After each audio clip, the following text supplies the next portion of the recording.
let's talk about coaching calls, because I think this is going to hit a lot of you guys. So Herb Diggity Dog and I have gone through many iterations of the coaching call stuff. And so it's like in the beginning we just made it very like opening, closing ceremony focused. And then we transitioned to Q&A. And then I think that Q&A is really valuable if you get your question answered, and is very not valuable if you don't get your question answered, which can happen one of two ways. Either you go in with the question, someone else has your question, and then it's valuable, or you get your question directly answered. But if neither of those things happen, basically the call has to function as entertainment.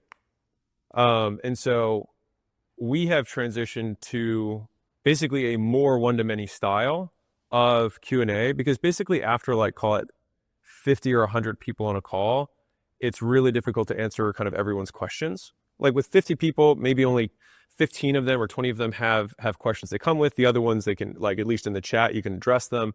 And it's like, you can kind of cover everyone. But like, I think our calls now are like 300-ish. Yep, 300. Yeah. And so at that point, it's kind of even at that level. There's like no difference between 300 and 3,000. It's too many to be like independently valuable for the individual people on it. And so I do think that the nature of the calls changes as the number of the people who attend the calls increases. So it's not like, what is the perfect call? It's what's the perfect call based on the ratio that is present. And so they look at this in like teaching institutions. One of the things that like parents will look at is like, what's the ratio of students to teacher, right? And if you have 1-on-1, it's a different teaching style than, 1-on-6. And then after like 20 teachers in a live setting, basically it's the same as an auditorium, because they don't really have enough time to do any individual. It's more like lecture and problem sets. And so if we're to take the same like thought process for how we do calls, I basically have, call it 30-ish minutes that I prepare for the calls of like, this is the top of mind thing that I want to talk about this week, relevant examples, stories that make it entertaining. And then I will take the like 2 or 3 most important questions that I think that may be relevant to that topic for the week, and then answer those in depth. And that's more or less what we've shifted the calls towards. And I think the feedback's been pretty strongly positive in that direction. So based on the topic that you're talking about, you kind of assume what the questions might be and then answer those? They actually ask questions, and then Kirby goes through and just like picks the ones that are like pretty good and typically related to that. Yeah, I also think it's helpful because, to your point of like, hey, I feel like these calls can get repetitive. It's like, well, if we have a little bit more of a topic, now a topic can still be like, it'll still affect everyone. But I'm talking about what, like, marketing will still affect everyone who has a business. Sales will affect everyone who has a business. But it's like, if I talk about that one specific thing rather than having like 7 topics on the call, it allows us to theme the videos better too. And so also I think the videos become more valuable in post, because like right now we have like 10 times the amount of people who watch after the call versus who are attending live, which to me is an indication that the call itself is valuable rather than just getting your question answer being valuable. Does that make sense? Like difference? I think people treat it like a podcast. Yeah, well, that's where I basically transition. The guests are the people that show up, and the recording is that, and it changes a bit, and it's got a consistent frequency, and you feel like you're up to date with the community. Yeah. I also think a good tip would be to never do a call alone. Because if you think about a community vibe, I think it was really good that you see Hormozi and Kirby, and then at the end of the games event, it was Kirby and Matthew, and even Daniel was on there.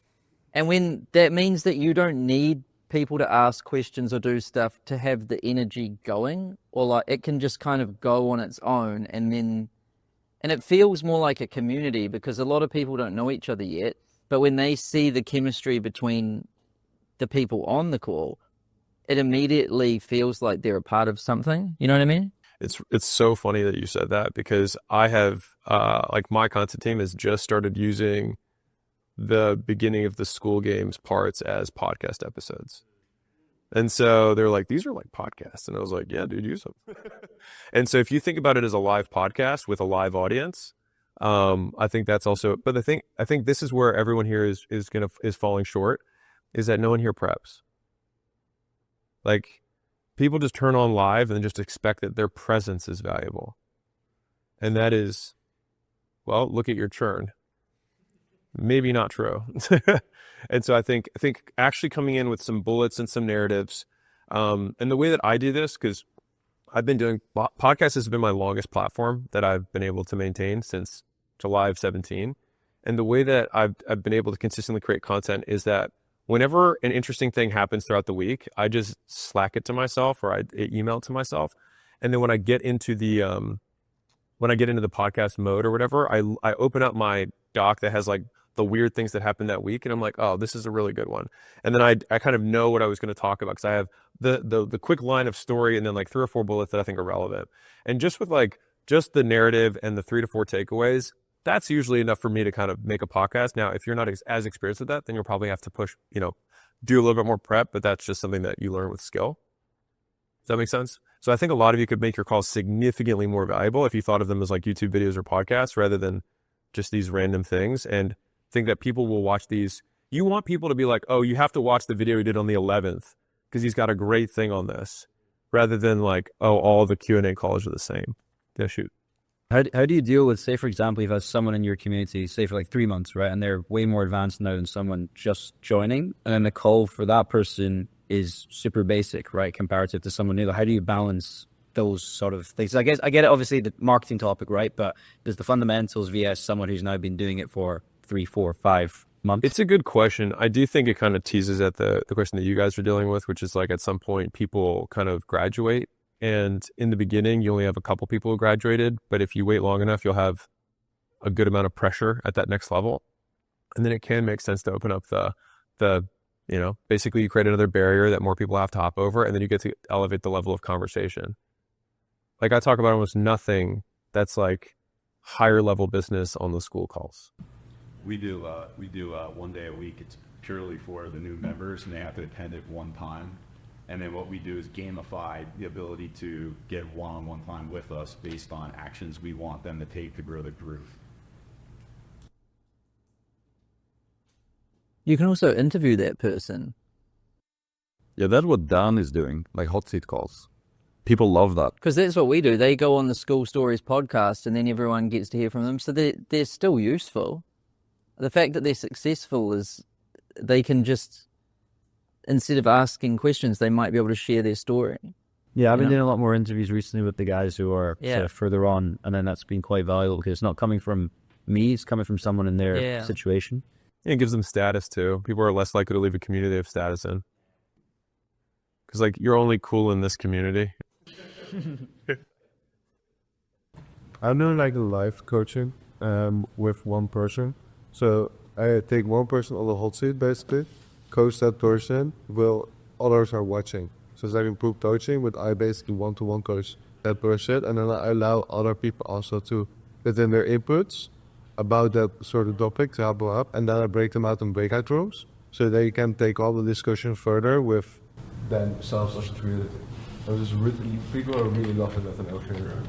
One little add-on to that, which is just like a mental thing that we invite people into, is this idea like the law of one, right? So if I'm coaching with you, okay, everyone imagine you're in his business. Yeah, it's just shared. Yeah. Yeah, that's exactly how I started as well. Yeah, perfect. Yeah. Love that for us. But does that help with the coaching call iterations question or on that? I do think that if you have too many, basically if the number of different customers that you're serving starts to become too diverse, that might not be a how do I change my coaching call question, and more like how do I attract more of the same person so I can provide the same solution issue. And I think that might be more of a messaging problem. Unless every one of those people is like graduatees or whatever, alumni, and then at that point, then it makes sense to have the next level. But making sure that we're solving the right problem. So it's like if I have a gym owner community, I've got a bunch of trainers that are hopping on, and then a bunch of like multi-location owners, then I'm probably not doing a good enough job screening on the front end for whatever the product is that I'm selling. All right, coaching call iteration. Yeah, shoot. We do 2 different type of calls. One with community owner where like there is 300 plus sometimes people attending, but others all throughout the weeks with different topics, with specific coach covering different topics. Do you think it's relevant at all to do Q&As? Because questions are all the same. Even if there is not many people, and they get their question answered, like it's every time the same. So it's difficult to keep the coach like to do it over time because like they get bored. Yeah, it's crazy because we've never had anyone ask about churn before. That was the first time that we've had that one.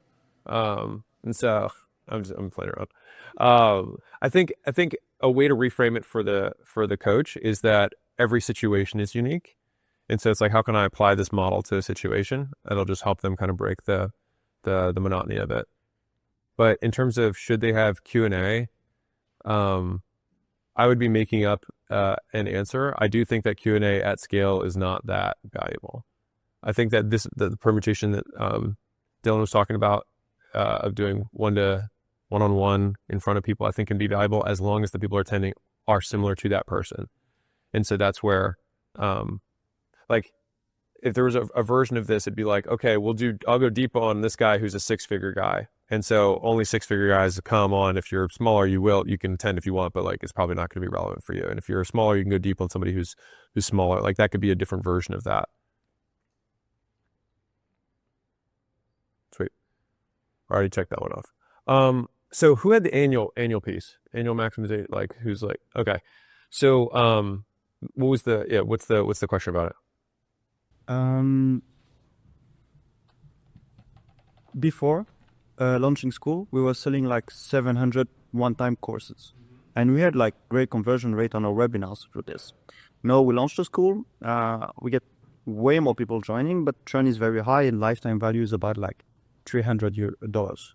Okay. Do you get more than twice as many people to buy the community than bought the course? In the short term, yes. I don't know how it's going to go in the long term since Well, we if did LTV is 300, so it's like we need to have whatever 2.2 or whatever the math is, more people, and then you still make more money even if it's at a lower price. Does that make sense? Yes. But you had the question about annual maximization. So what was that? Should we maximize and only getting we are thinking about removing the monthly and only doing annual through the community? I would absolutely test it. I mean, annual for sure will have lower churn.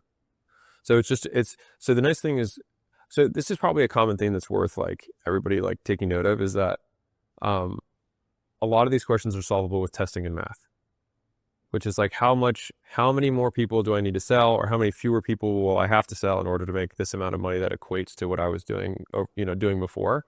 And then you're like, does this bet seem reasonable? Like there was a decision that we were looking at in Gym Launch last quarter.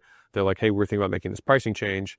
And I was like, okay, well, hold on. Like how many more units do we need to sell at this churn rate for this to make sense? And so it ended up being like 2.5 times the front end sales. And I was like, do you think this change of offer is going to generate 2.5 times the lead flow and keep the same conversion rate?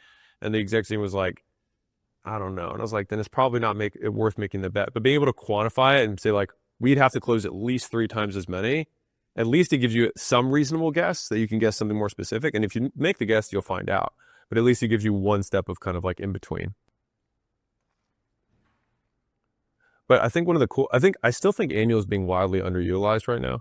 I think by like Skool people in general. Because I think one of the cool things that Sam and Daniel and the whole team built in is that basically annual allows you to function as a second entire tier of membership. And so with annual, you can unlock different things that people at the monthly level don't get. And so you can have let's say it's $10 a month for your thing. Annual doesn't need to be less. Annual could be 1,000, and it could come with a whole bunch of other stuff. And so like, it doesn't have to always relate to what your monthly rate is. Does that make sense? I have that. I have 5K annual and 99 running through the same group. Works like a charm. I speak to all my high ticket clients on WhatsApp, and my monthly members are just in the community. The paid members just get those low ticket, just get access to calls and a mini course of like what the high ticket clients get. So I take all the information I learn with all my high ticket clients, then give the low ticket members that. And then I just launched for like a 2-day thing. Was it Black Friday? It was Black Friday, yeah. I launched a Black Friday deal and then realized it wasn't Black Friday. Still work though, but yeah, I put annual in for the low ticket members to upgrade. The only thing right now is if your members join at your monthly amount and the annual on like that specific one, and you change your annual price, say to do like I did $800 I think for the low ticket people, they have to currently leave the community, then rejoin. You can't change the price. So that's something that I'd love to get fixed on Skool. But it works really good. I had a community of like 10 high ticket clients, and now there's like 55 low ticket plus high ticket. To upgrade to annual, you're saying they have to quit and then come back? Yeah, the upgrade thing he had was 5K, but the price was 800. So it's like kind of stuck. So the current workaround is he had to leave and then rejoin. But yeah. Is there any plans on the annual price expanding beyond 4,999, or is that like a limitation? How much would you pay? Week 10K? Why not give it away for free? Kevin Wong tried his 10K. He's got 10K. It's 5K annual. So if you could, I'll restate Sam's question differently. If you could charge $10,000 or $20,000 a year as your billing rate, what would you be willing to pay in your subscription price change from $99 a month? We incur a ton of risk. Double. Yeah, he would incur A whole 99 extra. Good to know. What about just winners? Raised by 0, right? It's like, I see your 99 and I raise you nothing. Yeah. Nothing? How many more people would you get on the platform if you raised it? Not many, because it's high ticket. Right. No, but like, no, this is a real question. This is a business question. They're already on the platform. Yeah. If the issue is risk, then couldn't we just have like a cash reserve thing? Could, but it's a pain. So $50. It's already 198 because we have the 10K and we're just processing it through 2 groups. Yeah. So I guess the added benefit is we get an extra domain that we get to have. But and it's just a little bit more work. Yeah. Sometimes the card gets declined because it's a duplicate transaction. Yeah. Yeah. So most of the time, actually, it's run really smoothly. The only thing I would, if I had to pick one, I would want the monthly to go up because that seems to be more pain for us to split the monthly into 2. But yeah. Yeah. What's really interesting about this high ticket is that if you do the math, right, like most people are processing high ticket and they're not processing at the rates that Skool's processing at. And so it's like you sell a $10,000 thing and you're paying 3.9. It's like it's $100 per time, right? And so all of a sudden it's like, oh, if I sell 5 people this month or 10 people this month, it's like you're already paying an extra $1,000 in processing today, but people don't see that, right? Just food for thought. If you figure out how much we need to pay to have upgraded subscriptions, we can charge more. What will be the ceiling? Or Well, credit cards kind of it's going to be the credit card would be the anyway. ceiling. Like, there's not many cards out there that'll pay more than 10K. Okay. Yeah, like if you actually try to run a $50,000 charge on a card, it's got to be somebody who knows, who has a history of spending that kind of money. So you're dealing with somebody who already has a larger business that does that. yeah, in our case, we want to charge 24,000 for the mastermind. Right. But does anyone ever do that on one payment? Well, that's a good question. I would love to know more about how you have done that with your mastermind in the past. With my what? Your master quantum. Oh, I see. My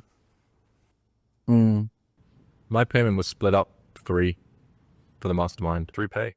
Yeah, but like at the same time. Oh. 12. Yeah, so it's all up front, right? Basically, but then in 3 different payments. Yeah. Up front. I think Sam started a monthly and then changed to annual only. Yeah. Also, it built up a lot of demand. Yeah. And it's normal in the beginning. It's like first you build up demand, then you can charge it as a monthly rate, but you bill it, but you sell it annually. It's like 36,000 a year, $3,000 a month. And then you get a little bit more demand and you want to increase the quality. And then you're like, you know what, it's going to be 36K up front, or it's half up front and then X a month, whatever. Okay. So for now, just have 3 communities. I will, no comment. Daniel days. We have 4, but we're like running. We have like we're just holding down this one and that one, trying to do it on the Skool platform. The only thing it hurts is your all-time leaderboard stats. Yeah. But other than that, it's like That's why the backpack's on there. That's not even our main. But a lot of people that pay the 10K, at least for us, they need to split it up 2 cards. So it will actually fine. Yeah, so they would have had to do it anyway. So Monthly hire would be so nice. monthly hire is where I think we encounter probably more challenges, but that's just because we're selling it. But overall, splitting it has. I'm curious, do you know if the fraud has gone up since introducing annual? No, but we have gotten way better at it. So like, I don't know if the fact that fraud hasn't gone up, I don't think. Well, we haven't seen any increase in fraud. Yeah. Good to see you. Okay. So like I know it's supposed to, we are trying to figure out as well now. Do we have our home system sufficient 150 and our annual is 1200. And we also have our master line. And I'm wondering if we would do the annual, for example, towards 3K or 5K, is that considered a third offer then? Because you always say 1 to million is one offer, one channel, one offer. 1 to 10 million is 2 offers, one after, one channel. So you have the back end offer, like that's the 24K thing. I think that you having a different billing structure for the 150 a month is not a different offer. It's the same deliverable. It's just payment terms. So that I don't see as this, like feeling, oh wait, am I doing 3 things? I wouldn't see it that way. Exactly. And if you would add an offer for 5K a year, for example, and then we add like an account manager, whatever it is. I'd rather you just raise the price on the main thing and then keep the back end rather than like create another like in-betweenish product. It's the same buyer. Because typically like 1K, 2K, 3K, like it's the same, it's kind of the same thing. I mean, it's wildly different from revenue perspectives, but from a buying perspective, it's if it makes sense.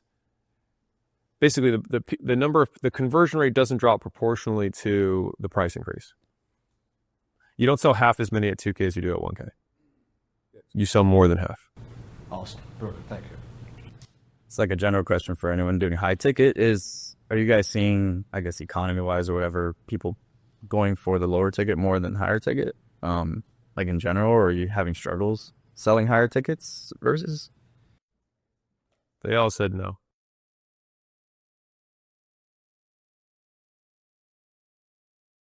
They said easier. Easier? Selling higher ticket? Yeah, you did. Do you guys use ads though? Yes. Oh, you do? Yeah. I've heard mixed things. I tend to not pay much attention to like, people are like, oh, high ticket's dead. I'm like, I think it just markets change. People who are new typically have a nice newness to them when they enter a marketplace with something exciting. And if they don't evolve, they die. And then they're like, some people are always crushing and some people are always failing. And that is the reason why they're crushing.